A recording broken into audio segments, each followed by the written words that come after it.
Hey everybody, welcome back to the channel. I've got another edition of homemade MREs straight out of your requests. I've had a bunch of you guys keep telling me to go to this place. Finally, I got a chance to stop by Menard's. Now, I don't have one anywhere near where I live, but there is one up where my parents and my brother live. And we made a special trip to go see family a couple of weeks ago just so I could go to Menard's. True story. That's why I went. Menard's was a fun adventure. If you've never been to Menard's, imagine if you were walking through a giant Lowe's or Home Depot and suddenly there was a food section and household goods like shampoo and soap and deodorant. Got that picture in your head? Now you know what Menard's is like. And one thing I will have to say is the pricing at Menard's is really good. It's better than I expected. And a lot of the things they sell are in bulk, kind of like going to Costco or Sam's. Maybe not quite as large a bulk supply, but I bought a great big giant package of bath soap for $6. So yeah, I bought more than just MRE stuff. I bought a ton of stuff. But I don't feel bad about it because I got really good deals on the stuff and I managed to build an MRE. Now, I will say that there was one item in particular that I really struggled with. I had a hard time finding a side because one of the issues with Menard's is a lot of their food products come in large size packaging. We're talking 6 to 10 servings per package, and that's just not gonna work out for what we're trying to do here. And the things that they did have in small packages didn't have good expiration dates on them. So I had to do a whole lot of hunting and gathering to find the side item that's in this meal. I splurged a little bit on my dessert. The dessert item in this one it's pricey, but it was totally worth it because as soon as I saw it, I knew I had to have it for this MRE. It's just that cool. So stick around for this one. I think you're going to enjoy it. And let me introduce you to the Dad Budget Adventures Homemade MRE Menu MN1. And poof, I just realized I didn't turn on my studio lights, so the beginning of this video is probably a little bit dark, but now we are back to where we need to be. And now that we're rolling along, let's outline the rules for how I build my homemade MREs, other than the fact that for entertainment purposes only, I try to get everything I need from a single source. Rule number 1 is that everything in here has to be able to be eaten straight out of the package. That does not mean that's how we're going to eat it. It just needs to be able to be eaten that way. That's the whole concept of MREs, or meals ready to eat. The only exception to that is a drink. If I need to pour powder into water or something like that in order to make a proper beverage, then that is our exception. And rule number 2 is everything in here has to have a 1-year shelf life or best by date from the day I buy it. All that's for is to ensure the freshness of the items that are in this MRE in the event that I tuck this thing away somewhere and don't get around to eating it for a year or so. And finally, rule number 3 is our menu. This MRE must have an entree, a side, a walking around snack, a dessert, and a beverage. So with that being said, let's see what's in our homemade MRE from Menard's. This first item I'm going to pull out is our entree. You guys have seen a couple of variations on this in the past, and the only reason that I went with this brand and this particular product was that Menard's didn't have a whole lot of other choices. There was not a whole lot of prepared shelf-stable foods in Menard's. You can imagine it's a home improvement store. They're not really there for feeding the masses. And they're certainly not there for people like me to go in and build MREs. But with this entree, what I did manage to find is a variation I have not seen in stores yet. I've seen it online. I was starting to think it was a bit of a cryptid. Like, have y'all spotted Bigfoot back here, by the way? But I started thinking this was going to be that unicorn item I was not going to find anywhere. But I finally managed to find it, and I picked this exact one for the reason that it's not something I've come across very much. And that was the Hormel Completes Swedish meatballs.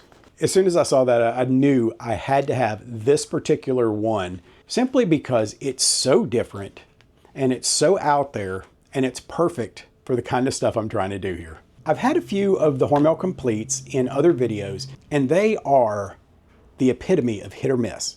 Their chili is pretty decent. Their spaghetti's pretty good. Even the chicken Alfredo pasta wasn't horrible, but the chicken and gravy with potatoes was absolutely awful. Now, I've gotten mixed reviews on that. I've had several people say that they really like that. And with the right amount of seasonings and hot sauce and things like that added into it, you can make something edible out of it. But the fact is, I don't like having to dump a bunch of additives into it just to make it something I can tolerate eating. So we're going to continue on this journey trying to find which Hormel completes are actually viable options to put in our homemade MREs. So with that being said, let's open this sucker up. I've got the trucker's lunchbox preheating behind me so that it doesn't take quite so long to heat this up. So let's stick this in there and get it warming up.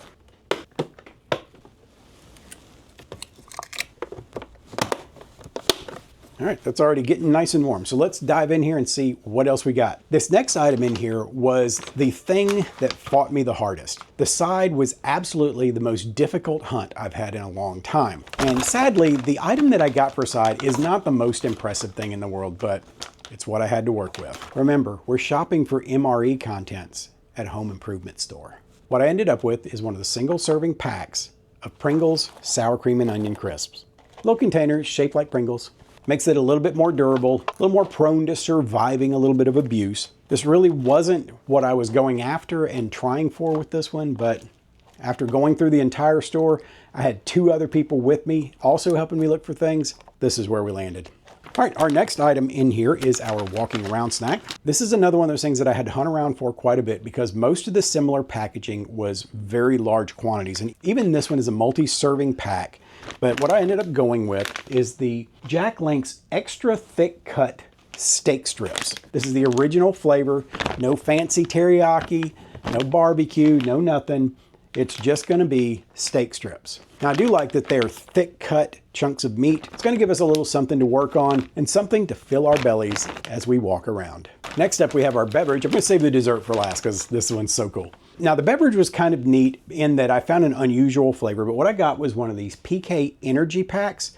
This is the blood orange flavor. Now it's a 0 sugar drink, which means it has artificial sweeteners in it, but it has a dose of caffeine in it. So this is designed to give you just a little bit of energy, a little pick-me-up along with your blood orange beverage. And last but not least is our dessert. This was the thing that I spotted and said, I have to have that. I'm gonna spend this ridiculous amount of money on this thing because it is so cool. I can't leave it on the shelf and not put it in this MRE. I found a Frizzle freeze-dried ice cream sandwich. This one is mint chocolate chip, and mint and chocolate is not my favorite combination. The wife absolutely loves it. I'm not intolerant of it. It's just not what I would normally choose, but that's the flavor that they happened to have that day. I think there was a section where there was another variety that they didn't have. So I ended up having to grab this one. This is gonna be our version of the good old American astronaut ice cream. Fortunately, it's not Russian astronaut space pizza. I still wake up in a sweat over that space pizza. All right, let's tuck this away. Let's get in here and start trying some of these items and see what we've got. First thing we're gonna do is we're gonna mix up our Pure Kick energy drink. This was something that I had a viewer recently commenting specifically about that, and I thought it was funny because I had just gone to the store and got this when the viewer was telling me I needed to try Pure Kick. So let's put this in our Scooby-Doo glass full of water. Stir it up. Ooh, I'm already smelling that blood orange. That smells really good. That is a really pleasant smell. It's a warm day in the studio. We did get our air conditioner fixed, but it is a little warm in the studio itself because I don't have air conditioning out here, and I'm gonna have to remedy that. I'm gonna keep making these videos for you guys out here. I need AC. There we go. Well, Scooby and Shaggy. Let's see what we got. It smells really, really good. All right, let's give this a try. Oh, that's tart. Okay, so this is another one of those things that I have mixed feelings about. The artificial sweetener is a little bit heavy. The flavor's tart, and it's nice, but it does leave an aftertaste. When I'm going after something for thirst quenching, I don't really like for it to leave an aftertaste that I now have to deal with having in my mouth. But it's not an unpleasant flavor. I'm not really picking up blood orange. Blood orange is not terribly sweet, and this is a very sweet drink. It definitely has an orange zest flavor to it and scent, but I think they're reaching a little by calling it blood orange. All right, let's set this down. Let's open up our sour cream and onion Pringles, see what we've got here. When I'm dealing with packages like this for MREs, I'm always a little concerned because I feel like any breach for the container is going to happen right around this seal, and it doesn't take much to open these up. So there's always the risk that this thing's going to get bumped around just enough to break that seal. So you got to be extra careful when you're packaging these things up, how you put it in the package with everything else. They're very oniony smelling. They smell like Funyuns. All right, let's give one of these a try. It's broken. My chips broke. That was the whole idea behind Pringles, is that they were supposed to be intact. If you ever saw any of the commercials early on, the whole ad campaign was somebody pouring out a bag of chips that were all busted up, and then you open the Pringles and they're all intact. Pringles, you lied to us. Let's give this a go. Okay, two things. One is the onion flavor is extremely strong in these. The other is they taste a little stale. Pringles typically has a crunch and then they just kind of come apart. These are a little chewy, which probably means if I packed these away and I ate them right around the time of their expiration or maybe sometime after that, they're probably not going to be terribly pleasant. I need to clear some of that onion out. Whew, the wife is not going to want any kisses tonight. This really does have kind of a sharp flavor to it, especially on the back of your tongue. It's almost bitter, and it could be maybe I didn't mix it with enough water, but I would think that that would be a sufficient amount of water for one of those little packs. But it is a little sharp. One thing I found with those little drink sachets is they tend to be really good if you double the amount of water that you're supposed to put in them. It gets a lot more diluted. The artificial sweetener is not quite as strong and as in your face. It makes the water mildly flavored and easier to drink. All right, let's rip into this Jack Link's extra thick cut steak strips for our walking around snack and see what we've got here. Already smelling it. Got that super strong beef jerky smell. Yeah, that is potent. And the fact that this is not an extra flavor kind of thing, that's really strong. This is the one that, like, if somebody was in the back seat of your car and opened it up and didn't tell anybody they were tearing into some jerky, you'd be like rolling the windows down going, who did that? Let's give this a try and see how this Jack Link's extra thick steak strip is. I have to say, I think as far as national brands go, Jack Link's has nailed it when it comes to just the right balance of flavor, the right amount of tenderness, and the right amount of chew that you get in their beef jerky. To be just beef jerky flavored, that's good stuff. And the fact that it's so thick, that's a good hearty bite. Once you start eating this, you're gonna start feeling like you've eaten something. So this package has, as they claim, 2.5 servings in it. I laugh at you, Jack Link's, if you think that a bag this size is gonna be anything more than 1 serving. And I think you guys are with me on that. Now, in the event that you are a more than 2 servings kind of person, this does have a zipper top, so you can seal up your bag, put it in your pocket, and save the rest for later. Let's get into this entree and see what we got. This is nice and warm. Get this out of here. Getting a little sloshy from being too hot. All right, so here we have it. The one thing I've got to say about these Hormel Completes, they are not at all attractive. This one doesn't smell great either. I'm starting to have flashbacks to that chicken and mashed potatoes meal that we got at Big Lots. So let's take a look at what we've got here. So here's our meatballs. Should be Swedish mini meatballs, I'm thinking. I mean, there's a few of them in here. There's not a ton by any means. The pasta that's in here is just coming apart. It is so overcooked. It's just disintegrating under this spork. And the whole thing is just turning into a gloopy mess. Look. It's so pretty. Can't put this off any longer. Y'all are going to start switching off on me if I don't try this soon. All right, let's go with one of the meatballs, or at least a piece of one. See what we got here.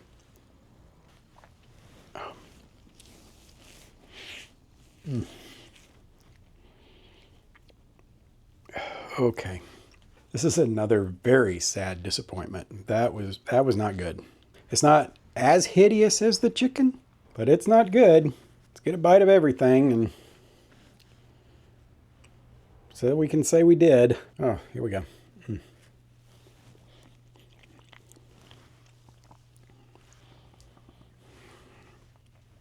So what we've got here is Hormel essentially took the meatballs that you get out of Chef Boyardee, that textured vegetable protein with a little bit of meat to it, and they put it in this gravy that is suspiciously similar to the gravy from the chicken and gravy with potatoes. And then they put in this pasta that takes on the consistency of mashed potatoes. It's so mushy. Oh, it's so bad. I'm gonna do one more bite just because. All right, Send out your happy thoughts, people. Here we go. Okay, we're going to try a couple of things. Simply because after the chicken and mashed potatoes fiasco, a few people offered some suggestions. Against my better judgment, we're going to try it. So suggestion number one is to put a metric butt ton of black pepper on it. Yes, that is a valid form of measurement. We're going to hit this thing hard. Because everybody that's talked about this said a lot of black pepper. Let's see if that helps. There's a lot of black pepper. It helps, but it is a lot of black pepper, and that's primarily what I'm tasting. Basically, it's just overriding all the other flavors. The other suggestion, hot sauce. So let's see what happens with this. Put it on the other side from the black pepper. See if this helps at all. I'm gonna need a meatball in there because we're not going just with the mushy pasta. So, all right, here we go. That will make it go down, but that's all I'm tasting. Hot sauce. Not that I mind the taste of hot sauce, but that's not what I should be tasting. I got Swedish meatballs and I ended up with black pepper and hot sauce mush pasta. So it does make it tolerable. I could eat all of this with enough hot sauce and black pepper in it. Let's try a combination of the two. Yeah, I mean, I could make that go away like that, but I shouldn't have to. The story is that when Hormel created the Completes meals, they used it to approach the U.S. military about an MRE contract, and they were turned down, and now I know why. Having a couple of these meals that are okay is not the way to win anybody's favor. Having so many meals that are not okay, that's just not going to work. So while I can recommend the spaghetti and the chili, I cannot recommend the Swedish meatballs. The worst part of it is I've found the Swedish meatballs available online and they're expensive. I would be highly offended if I paid what some people are asking online for those things, and that's what I got. All right, let's wash that out because we have our super cool dessert to get into. So the company that makes this is called Family Freeze Dry. They also had a bunch of freeze-dried candy and stuff on the same display with this, but they were also in really big bags and that really wasn't gonna fly for this. So let's see how our freeze-dried ice cream sandwich is. Opening up the outer package, there is an inner package as well, just like a regular ice cream sandwich. I think they just left them wrapped up like this and put them in the freeze dryer. Probably didn't even unwrap them, just stuck them in there like this. Open it up. I mean, it looks like a regular ice cream sandwich. Look at this thing. And it's intact. That's the best part. I was a little worried that because freeze-dried stuff gets to be kind of brittle, that it was going to be in pieces, but that's fully intact. And it's really tasty looking. If you like ice cream sandwiches, that right there is going to get your mouth watering. Now, I smell the chocolate cookie. I can smell the cream in the ice cream, but I'm not picking up on mint. But it does smell really good. All right, let's give this a try. See how this freeze-dried ice cream sandwich works. For the price, it better be good. It's not bad. It's a little chewier than I expected. I thought it was going to be a little more crunchy. It could be, it's very humid in the studio right now, and it could be that as soon as I opened this thing up, it started to pull humidity out. It does feel a little more chewy than I expected. On the second bite, I'm getting much more of the mint. It's really starting to come forward. That's really not a bad treat at all. It's tasty, it's happy food. These would be good for morale. If you have kids and you're packing MREs for them, go buy Menards and grab you a couple of those. I'm gonna wrap the rest of this up, take it inside, give it to the wife, because I know she loves her some chocolate mint. All right, guys, that is everything in our homemade MRE from Menards. Thank you to all the viewers that suggested going by there. Keep your suggestions coming. I love hearing your ideas for places that I need to go and check out. Even if they're places that I don't have locally, I do tend to travel a lot. And while I'm out, I look for places that you guys have suggested. A lot of them are places that I would not know that they existed if not for your suggestions. And if you're liking this content, don't forget to click that like button, subscribe to the channel if you haven't already, click that notification bell so you can be made aware of all upcoming videos. More and more of you guys are starting to find some of my older videos, some of my camping content, some of my prepping content. And I love that y'all are starting to get into those. I'm getting a lot of comments on them, people that are really enjoying that stuff and want to see more of it. If you want to see me doing more camping, if you want to see me talk about prepping, leave me a comment down below and tell me about it. What would you like to see more of from this channel? We're not going to stop doing the homemade MREs. People love seeing this. But I know some of y'all are here for other content too. So if there's something you'd like to see, tell me all about it. Also, don't forget to go over and check me out on Instagram and on TikTok. And until the next one, prepare for the world that you live in, not the one you wish existed. We'll see you around.